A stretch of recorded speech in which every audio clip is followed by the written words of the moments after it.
तो फिल्म की शुरुआत होती है जूनवू को दिखाते हुए, जो कि अपने फ्लैट में अपने माँ बाप और अपनी बहन के साथ में रहा करता था।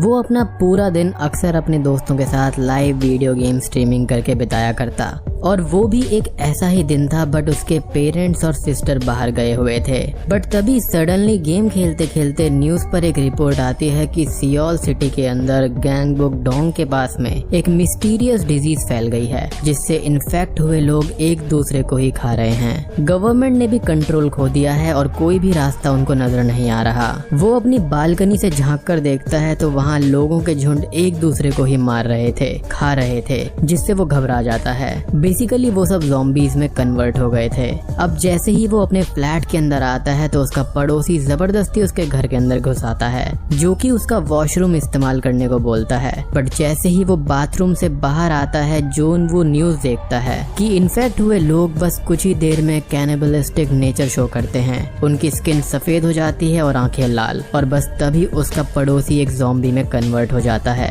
लेकिन वो उसको अपने फ्लैट से बाहर खदेड़ने में कामयाब हो जाता है और वो डोर को एकदम से ही लॉक कर लेता है। उसको अपने पेरेंट्स का एक मैसेज भी आता है कि वो ठीक है और वो जिंदा रहे, यानी कि स्टे अलाइव। वो एक स्टिकी नोट पर अलाइव लिखकर अपने पेरेंट्स के फोटो के पास में चिपका देता है एज अ मोटिवेशन। अब जूनवू खुद को फ्लैट के अंदर ही बंद कर लेता है और मेन डोर पर फ्रिज एज अ बैरिकेड इस्तेमाल करता है, ताकि ये ज़ॉम्बीज आसानी से अंदर ना आ पाएं। वो अब एक रेस्क्यू पोस्टर सोशल मीडिया पर डालता है, स्टे अलाइव। कोई भी उसकी मदद के लिए नहीं आता, सारा का सारा इलाका ही इस चीज से इफेक्ट हो चुका था, जो कि उसने एक ड्रोन चलाकर चेक किया था, जिस दौरान उसको मोबाइल सिग्नल्स मिले थे। बट तभी उसके फोन की बैटरी भी डिस्चार्ज हो जाती है। कुछ ही दिनों में पूरा का पूरा नेबरहुड इन्फेक्ट हो गया था। Luckily backup power was working. आसपास हर जगह ज़ॉम्बीज ही ज़ॉम्बीज थे।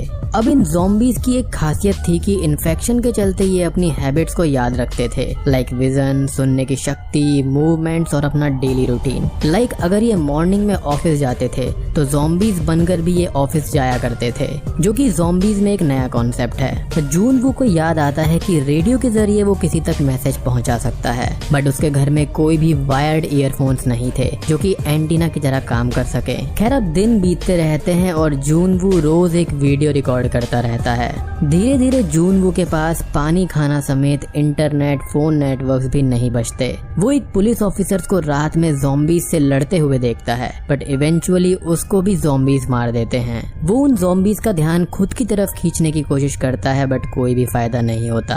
अब इसी दौरान एक इन्फेक्टेड पर्सन उसके मेन डोर को ओपन करके उसकी तरफ आने लगता है, तो वो बालकनी से लटक कर ऐसा दिखाता है जैसे कि वो नीचे कूद गया, जिसके पीछे पीछे वो ज़ॉम्बी भी कूद जाता है और मारा जाता है। बट जूनवू बच जाता है। अब इस मुसीबत से तो वो बच गया, बट वो देखता है कि घर के अंदर लिटरली खाना और पानी खत्म हो गया था। तो वो अपने पिता की विस्की पीकर रहने लगता है। शुरू में उसको अच्छा फील होता है, बट देन वो एक चीज हेलुसिनेट करता है कि उसकी बहन और माँ बाप घर आ गए हैं, सब कुछ ठीक हो गया है, बट ऐसा रियल में कुछ भी नहीं था। अब अचानक से ही उसके फोन का नेटवर्क रिस्टोर होता है और उसके पेरेंट्स की तरफ से एक वॉइस मैसेज उसके पास में आता है, जिसमें उनके लास्ट मोमेंट्स थे, एज उन पर भी ज़ॉम्बीज ने हमला कर दिया था। गुस्से में वो सारा का सारा घर तोड़ फोड़ देता है, टीवी तोड़ देता है और अपने फ्लैट से बाहर आ जाता है। बट इन ज़ॉम्बीज से लड़कर और उनका भयानक रूप देखकर वो वापस अपने फ्लैट में आ जाता है, एज उसको एक ही चीज याद थी कि स्टे अलाइव।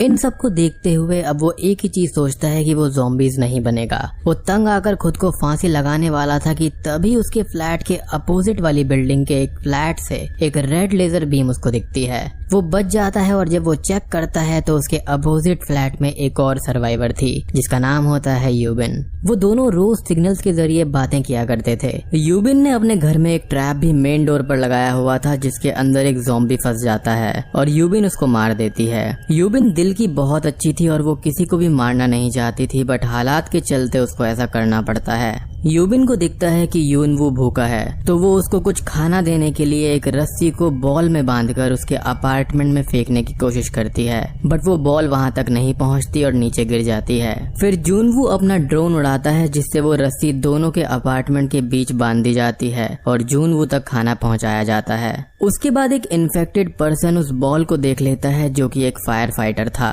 तो उसको रस्सी पकड़कर ऊपर चढ़ना आता था। जैसा कि मैंने आपको बताया कि ये ज़ॉम्बीज अपनी अपनी हैबिट्स को याद रखते थे। वो इस बॉल को पकड़कर खींचता है जो कि यूबिन के रूम की एक टेबल से जुड़ा हुआ था। वो टेबल खिसकती है और जोर से यूबिन को लगती है, जिससे वो वहीं पर बेहोश हो जाती है और ये ज़ॉम्बीज ऊपर चढ़ने लगते हैं। यूनवू अपना ड्रोन उस ज़ॉम्बी की तरफ भेजकर उसको डिस्ट्रैक्ट करने की कोशिश करता है और उसके चेहरे पर एक कट भी कर देता है, लेकिन जूनवू के गेट पर भी ज़ॉम्बीज दरवाजा तोड़ने की कोशिश करने लगते हैं, जिससे उसका ध्यान ड्रोन के कंट्रोल्स की तरफ से हट जाता है और वो ज़ॉम्बी ड्रोन को पकड़ लेता है। बट तभी यूबिन को होश आ जाता है और वो उसका हाथ काट देती है, जिससे वो सीधा नीचे गिरता है और उसकी मौत हो जाती है। उसी रात जूनवू डिसाइड करता है कि वो आसपास के फ्लैट में जाकर खाना पीना चेक करेगा। वो एक ज़ॉम्बी के पास से एक चाबी लेता है और फ्लैट के अंदर चला जाता है, जो कि उस फ्लैट का मालिक होगा। उसको वहाँ पर खाना पीना, वॉकी टॉकीज, एक वायर्ड ईयरफोन्स और कुछ माउंटेन हाइकिंग का सामान मिलता है। एज वहाँ पर रहने वाला आदमी काफी एडवेंचरस था। वो वहाँ पर बेडरूम के अंदर किसी लेडी को देखता है जो कि मर चुकी थी, लेकिन वहाँ का ओनर ज़ॉम्बी बन चुका था जो कि यूनवू पर आकर हमला करने लगता है। बट वो वहाँ से बचकर निकल जाता है। वो कोशिश करता है कि इस वायर्ड ईयरफोन से वो रेडियो के जरिए कुछ मैसेजेस भेजे, लेकिन अनफॉर्चुनेटली रेडियो भी डाउन था। अब यूनवू खाना और वॉकी टॉकी यूबिन को भेज देता है। वो दोनों कुछ दिन तक एक दूसरे से इस वॉकी टॉकी के जरिए बातें करते हैं। यूबिन ये बताती है कि वो हाइट से काफी ज्यादा डरती है और यहाँ पर हम ये देखते हैं कि एक इंसान को बस खाना, पानी और एक साथी चाहिए होता है। ऐसा अकेलापन भी अपने आप में बहुत डेंजरस है।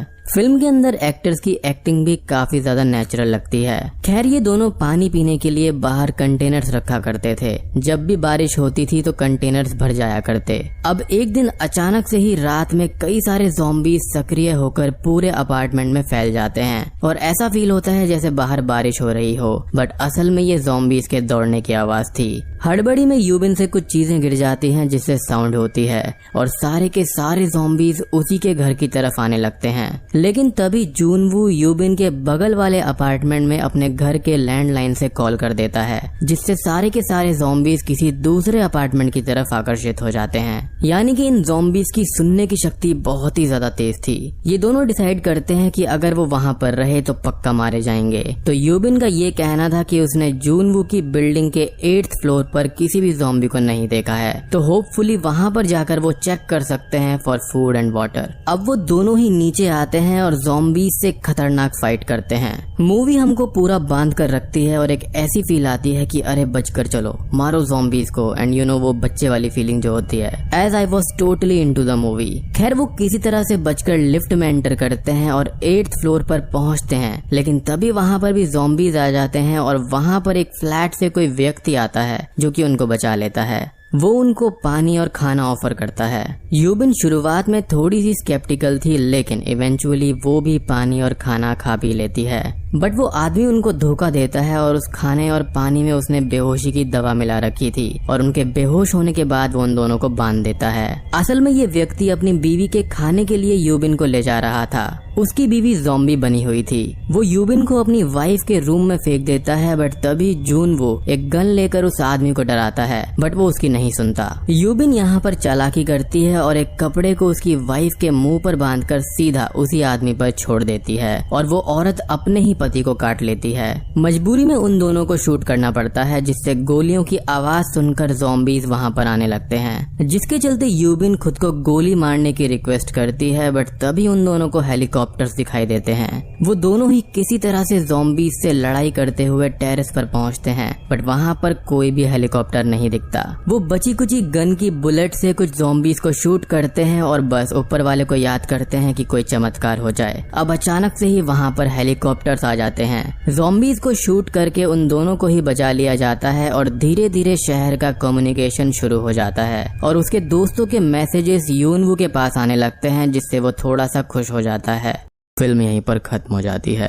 तो दोस्तों ये थी अलाइव फिल्म की कहानी। फिल्म काफी ज्यादा स्ट्रेट फॉरवर्ड है, काफी अच्छी फिल्म है, इमोशनल है, म्यूजिक अच्छा है, सस्पेंस और टेंशन है फिल्म के अंदर कि अगले पल क्या हो। चैनल पर नए हैं तो सब्सक्राइब कर लीजिए, वीडियो को लाइक भी जरूर कर देना।